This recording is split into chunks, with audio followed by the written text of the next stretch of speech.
안녕하세요. 오늘도 사연살롱을 찾아주셔서 감사합니다. 저는 결혼 12년 차가 된 여성입니다. 아무것도 모르고 해맑았던 20대의 신혼이 엊그제 같은데 벌써 시간이 이렇게 되었네요. 나이를 먹을수록 시간이 배속이부터 빨라진다던데 요즘 그걸 실감하고 있어요. 아직 마음은 마냥 어리기만 한 것 같은데 어디 가서 절대 어리다고 할 수 없는 나이가 되었네요. 결혼 생활 12년이라는 시간 동안 참 많이 울기도 하고 웃기도 많이 했습니다. 오늘 이렇게 사연을 쓰게 된 건 수많은 역경과 고난을 지나 이제서야 좀 결혼 생활이 편안해진 것 같아서였어요. 사실 정말 한참 힘들던 시기에는 어디다가 하소연하기가 싫더라고요. 제가 처한 상황을 인정하기도 받아들이기도 싫었고 누군가에게 제 치부를 드러내는 것 같아 꽁꽁 숨기고만 싶었던 것 같아요. 누군가에게 제 불만족스러운 결혼 생활에 대해 입 밖으로 꺼내는 순간 더는 버티기 힘들 것만 같은 기분이 들었거든요. 지금 생각해보면 그때 전 참 우울하고 힘들었던 것 같습니다. 제 결혼 생활이 우울했던 건 어찌 보면 당연하게도 시댁 때문이었어요. 저희 집은 부모님께서 두 분 다 공무원을 하시고 저도 초등학교 교사를 하고 있어 온 가족이 모두 공무원인 공무원 집안이에요. 공무원 월급이야 모두가 아시다시피 그렇게 잘 번다기보다는 직장이 안정적인데 장점이 있다 보니 저희 집이 그렇게 월등히 잘 사는 집은 아니었어요. 다만 그럭저럭 부족한 거 없이 컸죠. 저도 큰 돈을 버는데 욕심이 있는 것도 아니었고 부모님처럼 안정적으로 살고 싶고 아이들을 좋아하는 마음에 열심히 공부해서 교대에 들어갔죠. 또 제 학창시절에는 한참 공무원 붐, 교사 붐이 일었을 때라 교대 경쟁률은 어마어마하게 치열했어요. 어쨌든 저는 노력해서 운 좋게 꿈을 이루었고 적성에도 잘 맞아서 학교를 행복하게 다니기 시작했죠. 유진아, 오랜만이다. 잘 지내? 그러던 어느 날 고등학교를 졸업한 이후로 연락이 끊겼던 1학년 반장에게서 연락이 왔어요.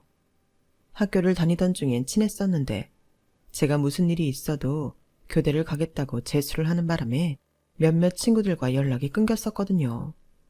마침 저도 늘 어떻게 지내는지 궁금했던 친구라 참 반갑게 느껴졌어요. 주영아, 나야 잘 지내지. 너야말로 잘 지냈어? 나야 뭐 똑같아. 아니, 얼마 전에 우리 1학년 때 같은 반 친구들을 만났는데 애들 보고 싶다는 얘기가 나와서 동창회 한번 열어볼까 하는데 어때? 나와볼래? 동창회? 다들 못 본 지 오래됐잖아. 이러다 얼굴 까먹겠어. 오랜만에 얼굴 좀 보자. 다들 너 보고 싶어 해. 나야 불러주면 고맙지. 나도 니네 보고 싶어. 날짜랑 장소 정해지면 말해줘. 꼭 갈게. 진짜? 그럼 애들한테도 오기로 했다고 말한다. 그래, 알겠어. 곧 보자. 전화를 끊고 나니 마음이 무척 설레더라고요. 사실은 고등학교 1학년 때 짝사랑했던 친구가 있었거든요. 그 애가 나올지 말지는 모르겠지만 한 번씩 근황이 궁금하긴 했었어요. 키도 크고 공부도 잘했던 애였는데 순하고 착해서 여자애들한테 인기가 참 많았어요. 거의 3년 내내 짝사랑을 했는데 접점이 많이 없어 많이 친해지지조차 못했던 친구였죠. 1학년 때부터 의대 목표로 공부를 한다고 들었는데 졸업 이후로는 딱히 소식을 전해 듣지 못해서 궁금하더라고요. 그동안 못 만났던 다른 친구들도 만날 겸 내심 그 애가 나와주길 기대하며 반장의 연락을 기다렸죠. 그렇게 연락이 온 지 한 달쯤 후에 다시 반장한테 연락이 왔어요. 기존에 서로 연락하던 애들끼리 먼저 시간과 장소를 정했던 모양이었어요. 다행히 저도 시간이 나는 날이라 참석을 할 수 있었어요. 와, 유진이다. 소유진, 잘 지냈냐? 뭐하고 살아? 너 소식 아는 애가 별로 없어서 궁금해 죽는 줄 알았다, 야. 고등학교 친구들은 평생 간다더니 그 말이 정말이었나 봐요. 오랜만에 봤는데도 어색함 하나 없이 그저 반갑기만 한 친구들의 얼굴에 웃음이 절로 나더라고요. 반가워하는 친구를 뒤로하고 짧은 시간이었지만 긴 테이블에 앉아있는 많은 친구들을 빠르게 눈으로 훑었어요. 구석자리에 제가 좋아했던 희준이가 앉아있더라고요. 일부러 구석이 편한 척 자연스럽게 희준이가 있는 테이블로 가 자리를 잡았어요. 야, 너 오랜만에 와서는 왜 그렇게 끝에 앉아? 이쪽으로 와, 여기 가운데로. 다들 너 얼마나 궁금했는지 알아? 아이, 나 가운데 자리 불편해. 주목받는 것도 싫고. 얘기야 다 같이 하면 되지. 구석에 있을래. 가운데 자리로 오라는 친구들의 만류를 뿌리치고 희준이와 눈인사를 나눴어요. 다행히 희준이도 저를 반가워하는 눈치였어요. 혹여나 무관심해하거나 어색하면 어쩌나 걱정했는데 그의 입가에 걸린 옅은 미소 하나만으로 여기 용기 내서 앉길 잘했다는 생각이 들었어요. 오랜만이다 희준아. 어떻게 지냈어? 그러게 얼굴 보니까 반갑네. 나는 의대 입학해서 공부 중이라 아직 학생이야. 와, 결국 원하는 데 간 거야? 옛날부터 의대 가는 게 꿈이라고 했었잖아. 맞아, 기억하네. 당연하지. 네가 맨날 반에서 1등, 전교권 유지하고 그랬는데 어떻게 잊어? 아무튼 정말 대단하다. 너라면 해낼 줄 알았어. 그렇게 말해주니까 고맙네. 넌 교대 가고 싶어 하지 않았어? 당연하다는 듯 돌아오는 질문에 저는 잠깐 멈칫했어요.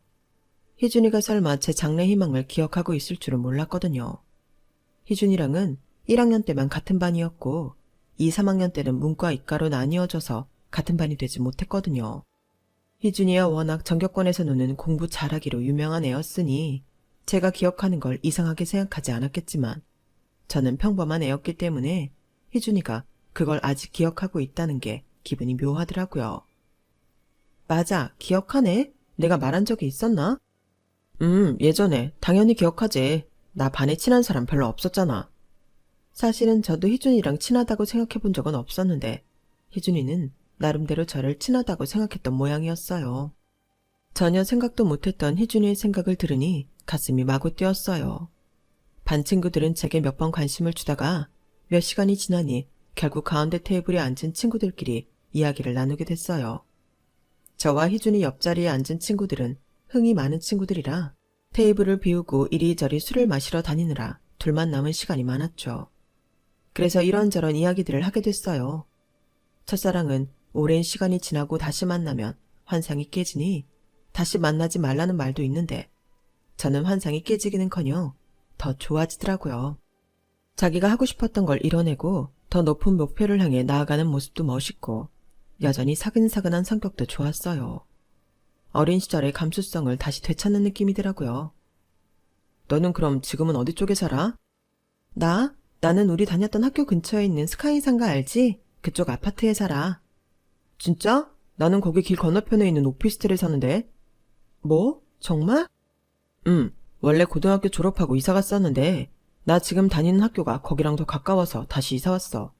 본가 들어가니까 왔다 갔다 하면서 공부하기가 좀 힘들어서. 하긴 근데 너 진짜 멋있다. 의대라니. 그것도 완전 명문대 의대잖아.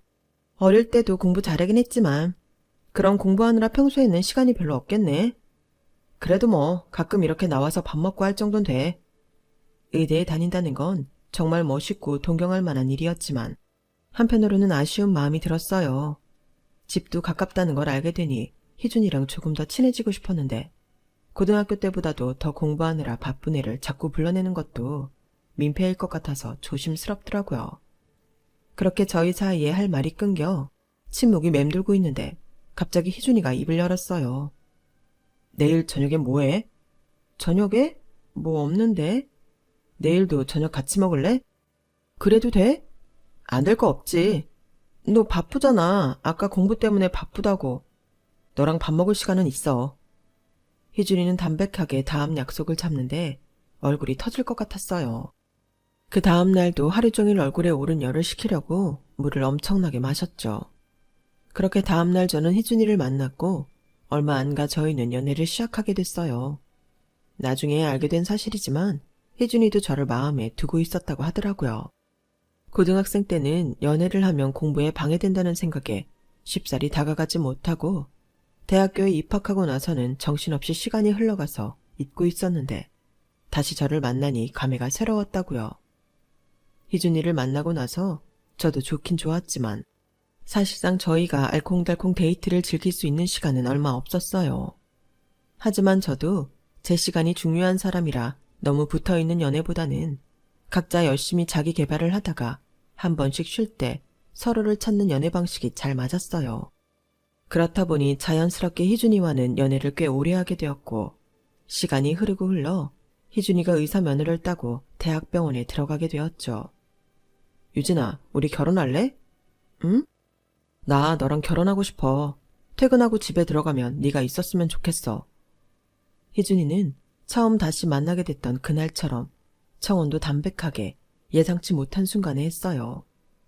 누군가가 보기엔 둘 다 결혼하기엔 조금 이른 나이일 수도 있었지만 저는 어릴 때부터 가능하면 결혼을 일찍 하고 싶었던 주의라 거절할 이유가 없었죠. 좋아. 하지만 문제가 있었어요.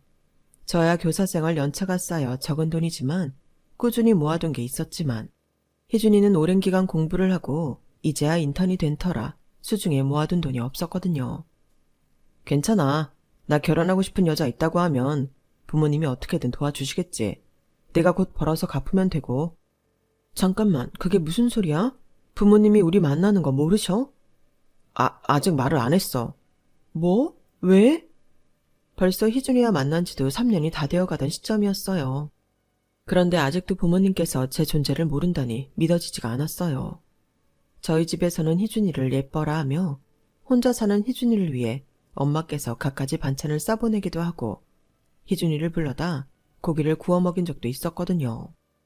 저야 왠지 예비시댁이 될지도 모르는 남자친구 부모님과 결혼 전에 미리 만나는 게 내심 불편해서 그런 자리를 원한 적도 없었지만 제 존재를 아예 모르고 있다는 건 좀 다른 문제 같아서 살짝 충격을 받았어요.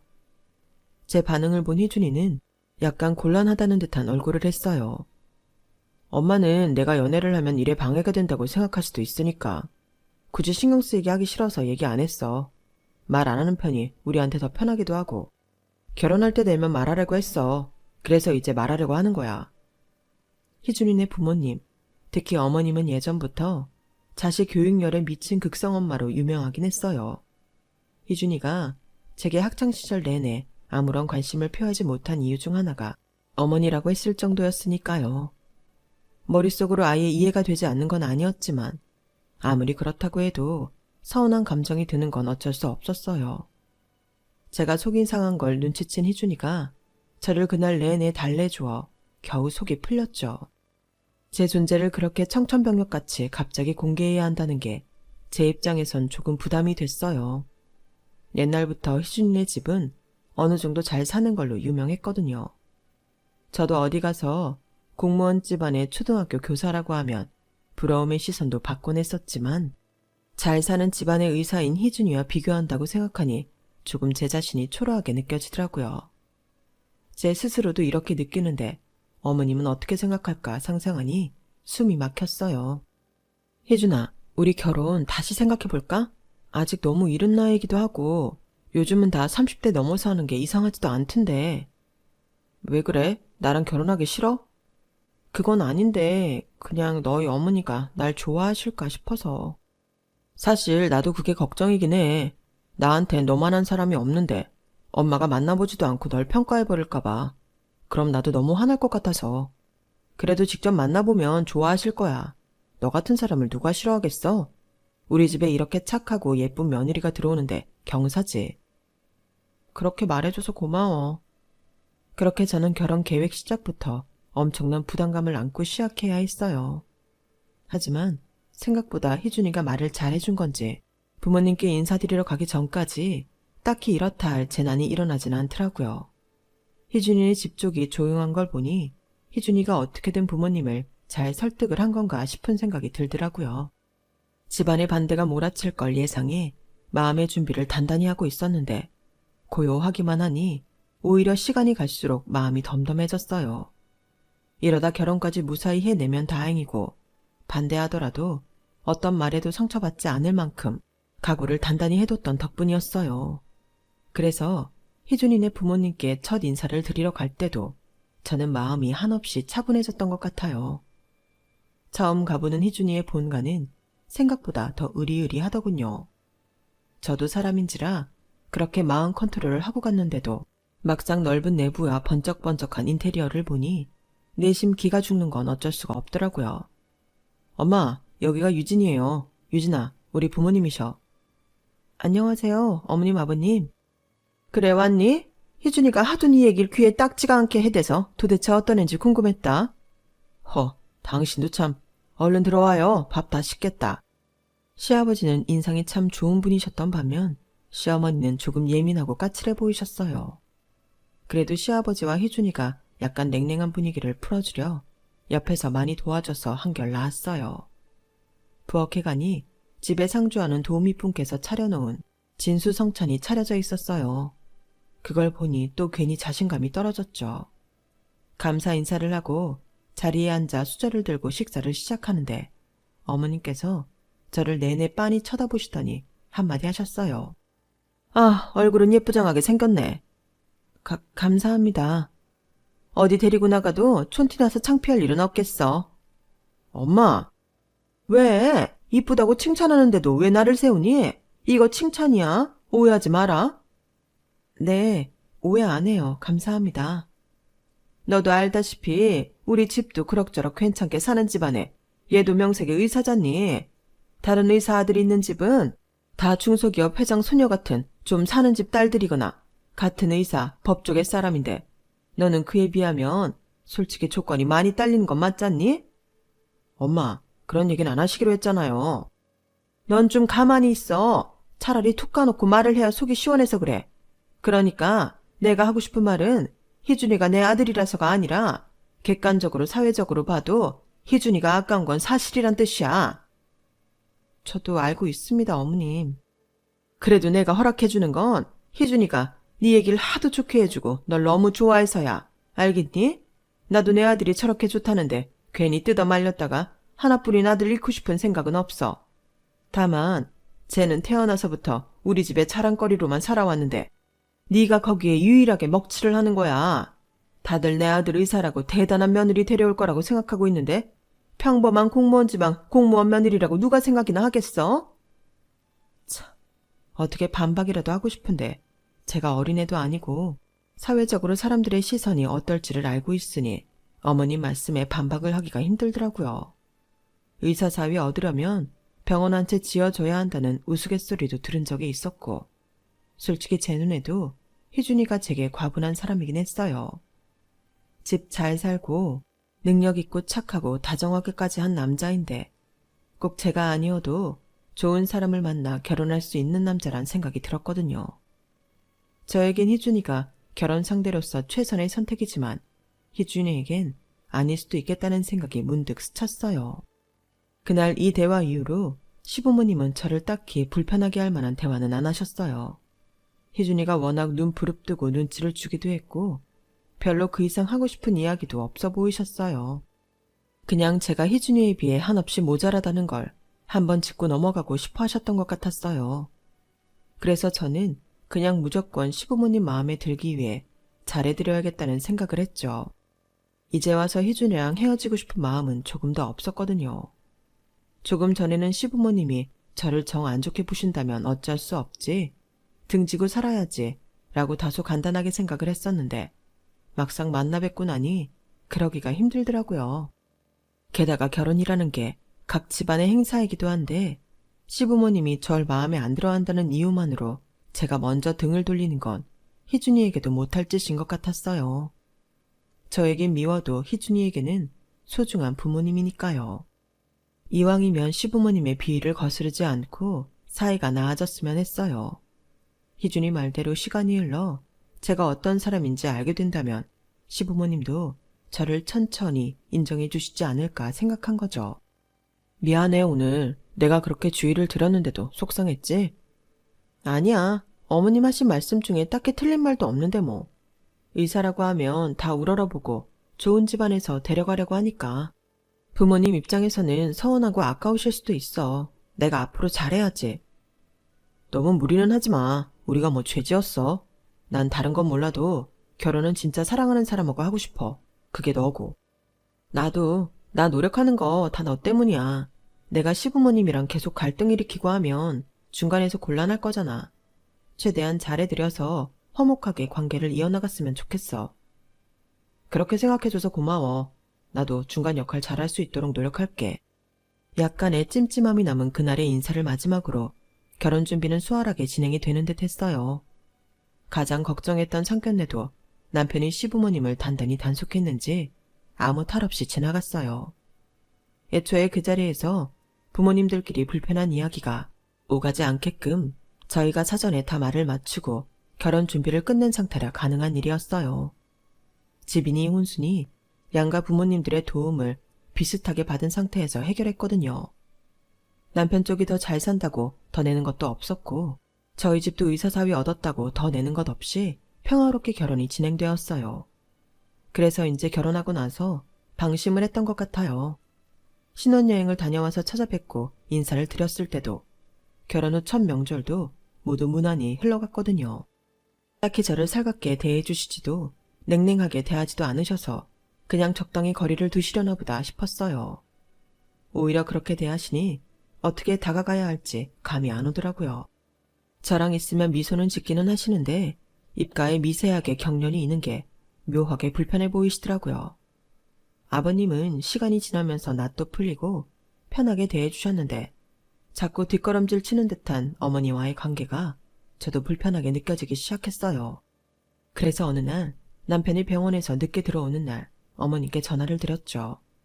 어머님, 저예요. 저녁은 드셨어요? 네가 이 시간에 웬일이냐? 혼자 전화를 다 하고? 어머님, 아버님은 저녁 드셨나 궁금해서요. 안부차 전화 드렸어요. 네 시아버지는 친구들이랑 골프 치러 나가서 없고 나는 저녁 생각 없다. 네? 어머님, 그러지 마시고 저랑 같이 식사하실래요? 저도 마침 오늘 남편이 병원 당직이거든요. 제가 맛있는 저녁 사드릴게요. 어머니 댁으로 몇 시까지 모시러 갈까요? 그래? 잠시 정적이 흘렀어요. 갑작스러운 제안이니 조금 고민이 되시나? 괜히 제안드렸나 걱정이 되던 차에 어머님께서 답을 하셨죠. 그래, 그럼 나는 외식은 됐고 너희 집에 가서 밥 좀 먹었으면 하는데 그래도 되겠니? 네? 어머님, 맨날 댁에서 도우미 이모님이 해주시는 집밥 드시는데 또 집밥으로 드시라고요? 어머님께서 회 좋아하신다고 들어서 제가 진짜 괜찮은 집 모시고 가려고 했는데 회도 좋고 가정부 아줌마가 해주는 밥도 맛있는데 난 며느리 정성이 보고 싶네? 귀찮아서 밥 한 끼 띡 사주는 것보다 반찬 가짓수 몇 개 없어도 진정성 보이는 한상 차림이 먹고 싶은데? 아, 네. 조금 난처했어요. 사실 저도 그날은 혼자 먹는 날이라 대충 끼니를 때울 생각이었거든요. 주말에 해놨던 밑반찬은 거의 바닥났고 있던 요리 재료도 싹 긁어모아 전날 남편과 요리해 먹었던 탓에 이렇다 할 재료도 없었어요. 하지만 뭔가 쎄한 느낌이 들었어요. 이걸 거절하면 사이가 안 좋아졌으면 더 안 좋아졌지 아무리 비싼 음식을 사드린다고 해도 좋아지진 않을 거란걸요. 어머님의 마음을 열려고 먼저 했던 제안이 제게 독이 되는 건 저도 원치 않았어요. 그래서 잠깐의 고민 끝에 시간을 확인했죠. 저녁 시간을 약간 늦추면 장보고 요리하는 데까지 시간이 괜찮을 것 같았어요. 그럼 어머님, 7시 30분쯤까지 저희 집에 오실 수 있으세요? 그래, 그러마.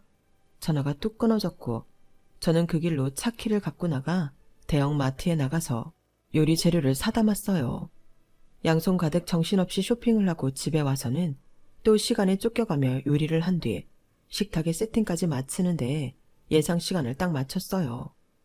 하지만 불행하게도 시어머니께선 약속한 시간 30분 전에 집에 도착하셨어요. 한참 부엌이 난리일 때 도착하셔서 내심 당황했죠. 어머님, 빨리 오셨네요. 여유 있게 오는 게 낫잖니? 아니, 그런데 세상에 부엌골이 이게 뭐니? 아, 급하게 장 봐와서 음식하느라 조금 어지럽혀졌어요. 신경 쓰지 마시고 잠깐 거실에 앉아 계세요. 제가 깨끗이 치우고 음식 다 되면 말씀드릴게요. 예, 너는 무슨 음식을 한 번도 안 해본 애처럼? 원래 음식을 하는 중간중간에 치워가면서 해야 하는 거야. 안 그럼 잔뜩 쌓아놓고 다 먹고 치워야 해. 우리 집 가정부 아줌마도 아는 걸 넌 왜 모르니? 네? 솔직히 너무 당황스러웠어요. 시간이 촉박해서 그런 거라고 말씀을 드렸는데도 가정부 아줌마 운운하며 잔소리 하시는 게 이해 안 되는 와중에 못마땅한 얼굴로 혀를 차시던 어머님이 갑자기 냉장고 문을 확 열어젖혔어요. 세상에 이렇게 먹을 게 없어? 너 무슨 혼자 자취하니? 미리 많이 사뒀다가 음식물 쓰레기 나오는 게 신경 쓰여서 보통은 하루 전이나 당일에 식재료를 사다 놓다 보니까 그래도 냉장고 안이 어지러운 것보다 낫지 않으세요? 저도 모르게 주눅이 들더라고요. 항상 냉장고가 꽉꽉 채워져 있어 봤자 둘 다 일을 하다 보니 밖에서 끼니를 때울 때도 많아서 나중엔 유통기한이 지나 버리게 되는 음식들이 많더라고요. 그러다 보니 냉장고 안이 텅텅 비어 보일 순 있는데 어머님이 저에게 말도 없이 냉장고를 한 칸 한 칸 열어보니 얼굴이 헛헛하게 달아오르더라고요. 마치 저희 집에 음식을 얻어먹으러 온 게 아니라 저희 집 살림을 잘하고 있나 검사하러 온 것 같은 느낌이었어요. 낫긴 뭐가 나? 주부가 냉장고에 먹을 음식 정도는 꼬박꼬박 채워놔야지. 설마 귀한 아들 데려다가 음식하기 귀찮다고 굶기는 건 아니지? 어머니, 저 주부이기만 한 건 아니에요. 저도 엄연히 직장이 있고 남편이랑 전 서로 굶긴 적 한 번도 없어요. 같이 있으면 꼭 식사 함께 하니까 괜한 걱정 마시고 잠깐 앉아 계세요. 한 번 더 앉아 계시라고 권했는데도 어머님은 부엌에서 두 발이 붙어버린 듯 계속 서서 절 지켜보고 계셨어요. 이러다 음식이 안 끝나겠다 싶어 포기하고 음식을 하는데 어깨너머로 제가 무슨 행동을 하든 하는 족족 잔소리가 날아왔어요. 부침개는 그렇게 뒤집으면 맛없다느니 간을 왜 이렇게 싱겁게 안 하는 둥, 조미료는 뭘 써야 맛있다, 중간중간 치워가며 하라니까 왜 안 치우냐 등등. 어머님이 오신 시점부터 요리가 끝나는 데까지 30분밖에 안 걸렸는데 3시간은 지난 것처럼 땀이 나더라고요. 어머님께 식사를 차려드리고 저는 또 한 소리 들을까봐 어머님 식사하는 동안 설거지와 뒷정리를 1차로 했어요. 저도 배가 고파 죽겠는데 빈말으로라도 와서 같이 먹자는 한 말씀을 안 하시더라고요. 그게 또 서운했는데 같이 겸상 안 하길 잘한 것 같기도 했어요. 어머님이 또 드시면서 엄청나게 불평을 쏟아내셨거든요. 얘, 김치는 네가 담근 거니? 네. 너 한국인이면 김치가 맛없기 힘든 거 모르지? 내 살다 이렇게 밍밍한 김치 처음 먹어본다. 우리 아들은 여태 이런 걸 먹고 산 거야? 다음번에 내가 김치 맛있게 하는 법 알려줄 테니까 희준이 당직일 때 한번 와라. 예전에 희준이한테 듣기로는 어머님께서 요리를 굉장히 잘한다고 들었어요. 그래서 식사 준비해 주시는 이모님 구하는데도 엄청 까다롭게 구셔서 힘들었다고요.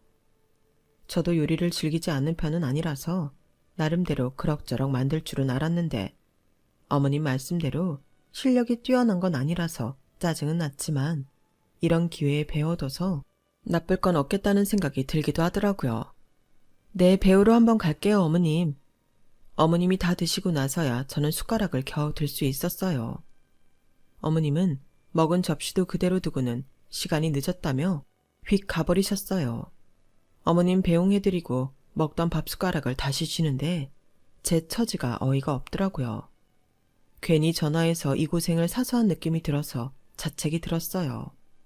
한편으로는 어머님이 제 노력을 알아주지 않을까 싶은 마음도 들더라고요. 잔소리는 끊임없이 쏟아내긴 하셨지만 그렇게 싫은 내색도 아니셨거든요. 못마땅한 며느리의 노력에 대한 표현이겠거니 싶어서 너무 서운하게 생각하지 않기로 했어요. 서운해하면 저만 손해기도 하고 제 얘기를 전해들은 남편도 무척 좋아했거든요.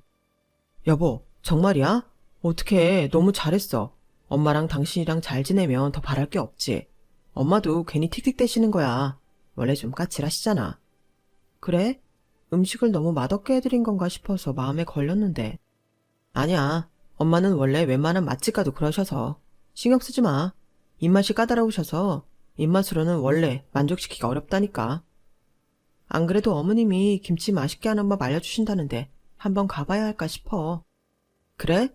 와, 우리 엄마 김치 진짜 맛있는데 내가 맨날 알려달라 해도 엄마 비결이라면서 안 알려주셨는데 잘됐다. 당신이 배우고 와서 나도 좀 알려줘. 우리 엄마 김치 있으면 겨울 내내 그걸로 요리해 먹고 살 수 있어.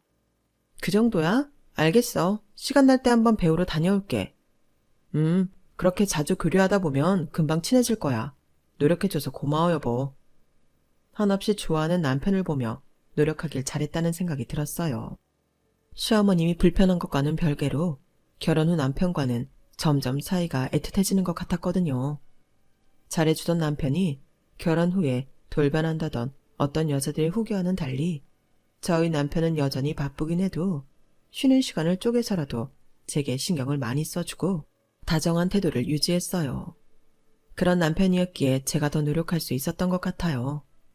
이왕이면 어머님과 빨리 친해져서 남편을 더 기쁘게 해주고 싶다는 생각이 들었죠.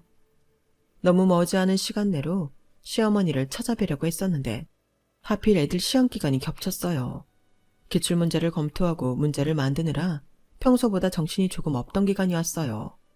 갑자기 어머님께서 전화를 미친 듯이 걸기 시작하시더라고요. 예, 김치재료 다 사다 놨으니 오늘 저녁에 좀 들러라. 네? 어머님, 저 죄송한데 요즘은 애들 시험 기간이라 좀 바빠서요. 제가 시간 괜찮을 때 주말에 미리 연락드리고 찾아뵐게요. 뭐? 내 말 못 들었어? 재료 다 사다 놨대도? 그럼 김장을 다 혼자 하란 말이야? 아, 그러면 오늘 제가 이모님 하루 일당 더 챙겨드리고 김장 한번 도와달라고 부탁해볼게요. 연락처 좀 받을 수 있을까요? 다른 날은 몰라도 오늘은 도저히 퇴근하고 어머님 댁까지 가서 김장을 하고 돌아올 자신이 없었어요. 전날 고민스러운 일이 있어 잠도 많이 못 잔 상태였던 데다 이제 겨우 수요일이라서 오늘도 잠을 못 자면 일주일 내내 피로가 쌓일 것 같았거든요. 하지만 어머님의 태도는 단호했어요.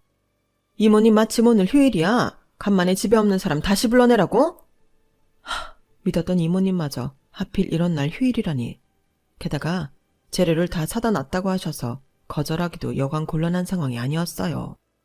어머님, 그럼 재료 오늘 하루만 두고 제가 내일 퇴근하고 갈게요. 오늘은 잠만 확보하자는 생각이 들어서 일단 그렇게 말씀드렸는데 수화기 너머로 냉랭한 기운이 다 느껴질 정도였어요. 오늘이어야 한다니까. 눈웃음 살살 치면서 알려달라고 할 땐 언제고 역시 다 빈말이었니? 정말 최근에 좀 바빠서서 그래요, 어머님. 오해는 하지 말아주세요. 네가 바빠봐야 의사인 내 아들보다 바쁠까? 네 남편은 그렇게 바쁜 와중에 가정에 챙길 거 다 챙기는데 너는 이 핑계 저 핑계가 왜 이리 많아? 애초에 내가 일을 잘하는 애였음 내가 이러지도 않았어. 저번에 집 가서 일하는 거 보니 내 속이 다 터지고 천불이 나서 좀 알려주려 했건만 기껏 지 생각해서 시간 내서 장 다 봐왔는데 뭐 못 온다고? 참나 어이가 없어서. 분위기가 점점 험악해져 가는 것 같아 난처하더라고요. 아니, 상식적으로 이렇게 직장에 있는 사람한테 대뜸 전화해서 오늘 오라고 하는 게 말이 되나요? 제가 굳이 일 때문에 바쁜 기간이 아니었더라도 다른 선약이 있을 수도 있는 건데 말이에요. 솔직히 말하면 저도 잠을 못 잔 상태라 예민해져서 그런지 엄청 짜증나더라고요. 어찌됐건 오늘은 못 가요, 어머님. 내일 갈게요. 오늘 당장 안 한다고 재료들 싹 갖다 버려야 하는 건 아니잖아요. 저도 모르게 말이 날카롭게 나갔어요. 제가 이 바쁜 시간에 왜 어머님 전화를 붙들고 이렇게 시간 뺏겨야 하는지도 모르겠고 오늘은 퇴근하자마자 집에 가서 자고 싶은 마음이 간절했어요. 사 먹어도 그만인 김치를 꼭 배워야겠다고 이 컨디션에 시댁에 다녀올 일은 없잖아요. 제가 세게 나올 거라곤 미처 예상을 못하신 모양인지 잠시 말이 없던 어머님이 전화를 뚝 끊으셨어요. 다시 전화해서 좀 달래드려야 하나 싶었지만 기력이 없었어요. 오늘만큼은 좀 모른 척하고 싶더라고요. 그 뒤로는 연락이 없어서 오히려 편하더라고요. 덕분에 집에 가서 휴식을 취하고 다음날 맑은 정신으로 출근할 수 있었죠. 어머님, 저 오늘 바로 댁으로 갈게요. 어제 못 가서 죄송해요. 어머님이 전화를 너무 안 받으셔서 문자를 남겼어요. 혹시나 싶어서 아버님께도 미리 연락을 드렸고요. 너희 시어머니 단단히 삐졌다. 농담하시는 아버님 말씀을 듣고 오늘은 냅다 엎드려서라도 비 맞추는 척 좀 해야겠다 싶었어요. 오지 말라니까 왜 왔어? 죄송해요, 어머님. 어젠 정말 사정이 있었어요. 그래도 바로 다음날 이렇게 왔잖아요. 너처럼 제멋대로 사는 애한테 내가 무슨 일을 가르치겠다고. 내 아들이 그 맛없는 음식 주워 먹고 살 거 생각하니 짠해서 뭐라도 가르쳐주려고 한 건데 호의를 생각하긴커녕. 그래서 왔잖아요. 남편도 남편이지만 배워서 나중에 어머님께 더 맛있는 한 끼 차려드릴게요. 아무리 좋게 말씀드려도 어머님의 냉랭한 태도는 풀릴 줄은 몰랐어요. 저한테 짜증을 풀듯 신경질을 부리며 김치를 가르치시더라고요. 식구 몇 되지도 않는데 사오신 김치 재료 양은 어찌나 많은지 저는 제가 김치 공장에 아르바이트라도 하러 온 줄 알았어요. 그래도 군말 없이 어머님이 시키는 대로 하고 있었는데 손 하나 까딱 않고 말로만 제게 일을 가르치던 어머님이 대뜸 그러시더라고요. 내가 너 괘씸해서 도저히 안 되겠어. 시집 올 때 영 마음에 안 드는데도 참고 결혼시켜줬더니 시부모 알기를 우습게 알고, 그런다고 내 아들 케어를 잘하면 몰라. 냉장고는 텅텅 비어있고 집은 조잡스럽고 요리도 더럽게 못하고, 의사 집안에 시집 오면서 집 한 채 안 해온 애가 집안일도 못하는 게 마음에 안 들어서 일 좀 가르치려 했더니 못 온다고 뻗튕기질 않나? 이런 싸가지는 네 부모가 가르쳤니? 어머님, 말씀이 너무 지나치신 것 같아요. 여기서 제 부모님 이야기를 왜 하세요? 저에게 뭐라 할 건 마음의 준비를 해놔서 어떤 말을 하든 괜찮았지만 저희 부모님까지 들먹이는 걸 듣자 속이 꿈틀했어요. 뭐? 꼴에 부모 욕했다고 발끈하는 거니? 시댁에 욕먹기 싫었음 뭐라도 더 보탰어야지. 이렇게 차이나는 결혼을 시켰으면 알아서 설설 기집 못할 망정 아주 우리랑 다 똑같이 하려고 하고, 니네 집도 처음부터 마음에 안 들었는데 내가 많이 참은 거야. 알아? 아니, 시댁이 더 부유한데 저희 집이 똑같이 하려고 한 게 뭐가 문제예요. 잘 사는 집에서 더 해오라고 한 것도 아닌데 뭐가 그렇게 마음에 안 드시는데요. 어머님 성엔 안 차실지 몰라도 저희 집도 공무원 집안에 저 교사라고 하면 어디 가서 그렇게 무시 안 당해요, 어머님. 뭐? 얘 좀 봐라. 아주 웃기는 애네. 희준이가 너랑 결혼한다고 박박 우기지만 않았어도 지금쯤 내가 어떤 며느리 볼지는 알고서 하는 말이야. 우리 아들이랑 결혼시켜주면 나중에 압구정에 개인병원 하나 내주겠다고 한 사람도 있었고, 강남 역세권 아파트 2채 물려준다고 했던 집도 있어. 그거 다 포기하고 결혼시켰는데 내가 이런 소리 하나 못해? 막말로 너희 집에서 우리 집에 최소 월 300씩 붙여도 모자란 거 아니니? 뭐라고요? 너도 양심이란 게 있음 생각을 좀 해봐라. 네가 평생 우리한테 300씩 붙여봐야 압구정에 개인병원을 차릴 수 있겠니? 강남 아파트를 지어줄 수 있겠니? 그러니 그 정도는 줘야 우리가 아들 장가 잘 보냈네 만족을 할 거 아니야. 그리고 집을 못 해오면 시댁에 차라도 한 대 뽑아줘야지. 내가 너 말고 다른 집 애들 며느리로 받았으면 이미 다 받고도 남았을 텐데 왜 너 같은 걸 며느리로 받아서는? 어머님 차 있으시잖아요. 멀쩡한 차 냅두고 또 차가 필요하세요? 나 말고 너희 시아버지나 벤츠로 한 대 뽑아드려라. 고다버님 생신인 건 알고 있지? 저희 아버지 생신에도 벤츠는 못 뽑아드려요. 그렇게 돈돈 거리실 거면 그냥 끝까지 결혼 반대하시지 왜 기껏 결혼시켜놓고 이러세요. 뭐? 이 정도 각오도 안 하고 결혼했어? 남의 집 귀한 아들 데려다가 의사 사모님 놀이하고 싶었으면 이 정도 조공은 해다 바쳐야지. 너나 너희 부모나 어떻게 몇 년 동안 양심도 없니? 돈이 없으면 몸으로 때우던가. 내일 김장재료 더 사다 놓을 테니까 와서 김장 더 하고 가라. 아, 지금 하는 것도 말이 안 되게 양이 많아서 벅차 죽겠는데 이게 뭔 소린지. 하다 열받아서 도저히 안 되겠더라고요. 이렇게 고분고분 굴다가는 평생 시댁에 끌려다닐 것 같았어요. 그런 생각을 하고 있는데 너나 니네 부모나 진짜 양심도 없고 공짜 심보는 두둑해서 우리 집 아들 덕이나 볼 생각하고 도대체 뭐하는 집구석이니? 그 말을 듣자 저도 모르게 양념을 버무리던 배추를 어머니께 던져버렸어요. 싶었지만 이미 2판 4판이었죠. 이걸 어쩌죠, 어머님? 저희 집은 돈도 없고 양심도 없고 저는 일도 잘 못해서 백날 불러서 일 시켜봤자 사고만 칠 텐데요. 이래도 괜찮으시겠어요?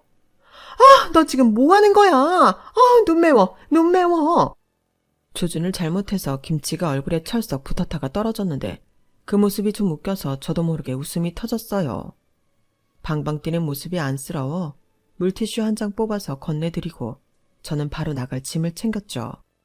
이런 꼴 한 번 더 당하기 싫으면 그렇게 좋아하는 김치는 어머님이나 더 담그세요. 저희 집이 돈은 없어도 전 귀하게 키워서 일 못하겠네요. 야, 너 지금 어디 가는 거야? 미쳤어? 분에 받쳐 소리를 지르면서도 얼굴에 묻은 양념이 잘 닦이지 않아 버둥대는 게 속이 시원하더라고요.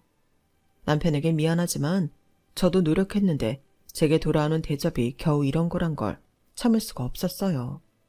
하고 싶은 대로 했더니 속은 참 시원하더라고요. 어머님은 수치스러웠는지 남편에게 아무 말씀도 안 하신 것 같았고 저도 굳이 남편에게 이야기하진 않았어요. 그 일이 있은 후 어머님께서는 몇 번 개인 연락으로 저를 괴롭히긴 하셨지만 너는 떠들어라 하니 금방 편안해졌어요. 사이가 더 서먹해지면서 남편과 아버님 앞에서 서로 기본적인 예의만 차리는 사이가 됐죠. 그래도 그런 시집이 힘든 건 힘든 거더라고요. 역시 고부 사이에는 어느 정도 거리가 있는 게 좋은데 제가 처음부터 너무 무리에게 노력했던 모양이에요. 저를 있는 그대로 봐주지 않는 사람에게 애쓸 필요는 없는 것 같아요. 굳이 잘 보이려고 애쓰지 않는 지금이 오히려 편하고 좋네요. 제 고되고 힘들었던 시집살이는 그렇게 겨우 막을 내렸습니다. 지금은 사건이 오래되기도 했고 그런 파격적인 일이 있었다는 게 가물가물하기도 하지만 가끔 다른 분들의 시댁살이 이야기를 보면 문득문득 떠오르기도 하네요. 그럴 때마다 참고만 사는 게 답은 아니라는 생각이 듭니다. 제 이야기 들어주셔서 감사합니다. 항상 건강하시고 여러분의 삶에 행운이 가득하길 바랍니다. 여러분, 사연 댓글에 응원과 현명한 조언 부탁드려요. 좋아요와 구독은 저에게 큰 힘이 됩니다. 오늘도 좋은 일 가득하세요.